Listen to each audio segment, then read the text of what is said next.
Potter and the Sorcerer's Stone, and a solid 10 out of 10. I really loved this book. Harry Potter and the Sorcerer's Stone is actually my favorite movie. This is the movie in the Harry Potter series that I could rewatch every single time. This was not even a tough read. It's definitely an easy read. 10 out of 10 would recommend. My next move is definitely to read the rest of the books. Like they always say, reading the book is so much better than the movie. This book was so descriptive.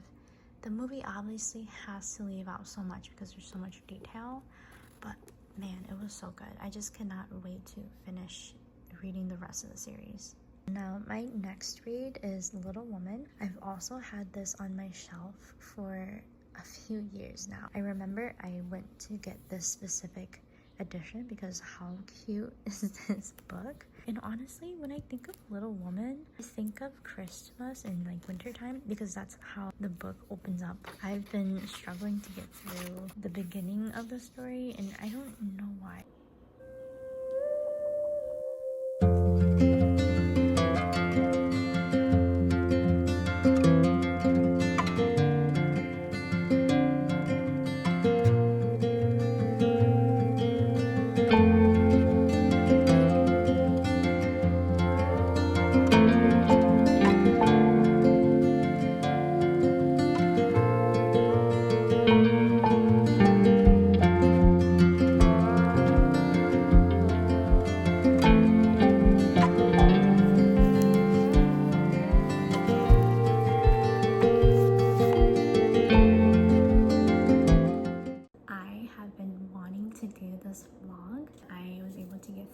Harry Potter, the first book, The Sorcerer's Stone, just last night.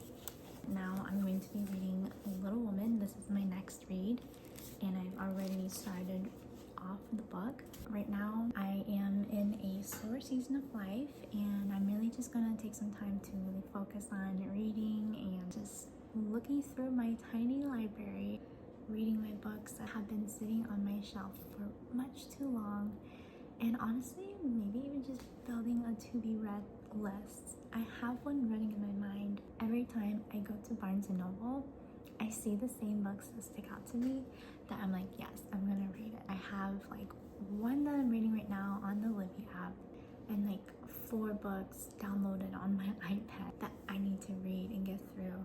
Plus this big baby. Like my husband got this book for me at least 3 years ago now, before we even got married. I'm gonna read it. I'm gonna get through it. Just finished reading The Firefly Lane. The author, she writes about U of W, which is University of Washington, which is where the characters go to school. And she talks about how the fall leaves change in the fall time. And as she's walking through campus, she can just see the foliage and all the students that are new to the campus walking around and trying to find their classes. I love when the books take you through the seasons because the seasons are a universal thing we all experience. I gravitate towards books that they don't just talk about the characters, but they really talk about something that is real, something that is relatable. A message that physically things are going on outside and it kind of resembles what's going on the inside. Just different things that you can convey through writing and reading, and oh my goodness, I love it so much. Another really good book that I would never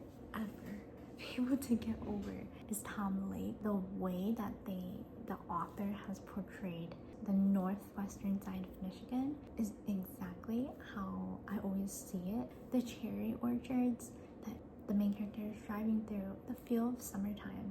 It's like an amazing book to read in the summertime because it's so fitting. This kind of takes you through this mesmerizing story of the main character, how she's basically no one and then she becomes somebody, and then it's very sweet though how the story just kind of plays out. It's about a previous lover, but she's with a new husband, they have a family, and so it's just very sweet. It teaches you a lot about life too. And the story, it just does such a good job. I feel like you have to just go read it for yourself. That is like a solid 10 out of 10. I think when I first saw it at the bookstore, I was like, this looks good. Like the cover is pretty. And then I read it and I was like, oh my gosh, I love it. And it's the same for the Midnight Library. Like the cover is so mesmerizing, and then you read it and you're like, oh my gosh, that was such a good book. Obviously it's the same with Harry Potter. But yeah, this year has been the year that I've been like, yes, I am all in on reading. I want to go to like a book festival. I've seen some in the area and I need to like sign up and just go. That's kind of where I'm at with my whole book journey. Honestly, making this YouTube channel, I think I want to make it my goal to just focus in on my reading. Books have always had a really special place in my heart where it took me to another place, and I hope that I can inspire something in you.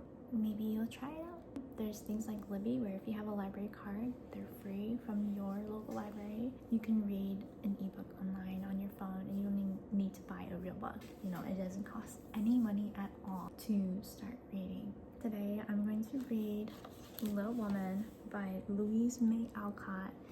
I'm gonna see how far I get. I'll probably switch gears and start reading one of my ebooks. But yeah, thank you guys for coming along with me.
Since we're going through books anyways, these are my finished book pile. I just finished Harry Potter.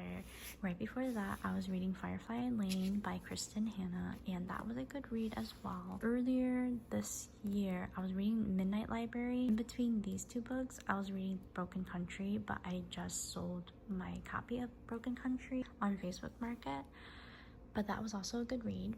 So these are my recent reads plus one. If I had to do like a quick book review, this book, Firefly Lane, also a thick book.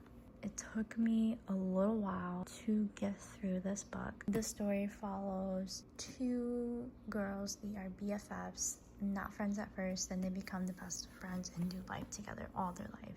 It follows their story from when they're teenagers to when they're adults, and it's like a very wholesome story at some points, but at some points you're just so angry at like the main character, so you're like, what the hell? But the author did a very good job. I can see why she is one of the top authors. I've seen so many of her books everywhere. I might read The Nightingale next. I've seen people reading honestly all of these books. I think the one that I keep seeing is The Nightingale. Maybe I will have to get The Nightingale and read that one. I've seen it at Marshall sometimes. Maybe I'll try to pick it up there. And then the Midnight Library. Like, this one was actually on my to be read list for years. I saw it at a bookstore in Canada when my husband and I went to visit. That's when I knew, okay, I have to get it. One, because it's cheaper in Canada, and two, because like the story has been intriguing me for years. But I feel like this was such a good read. I would definitely recommend it as well. Solid 10 out of 10.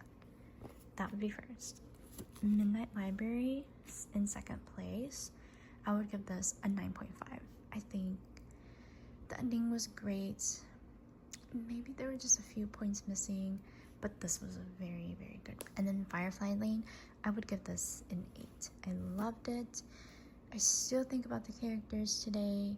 However, there were parts where I felt like the story was dragging on. It was not necessary, but it's a story.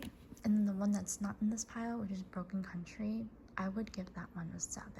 Let me get through Little Woman. I'll get back to you guys.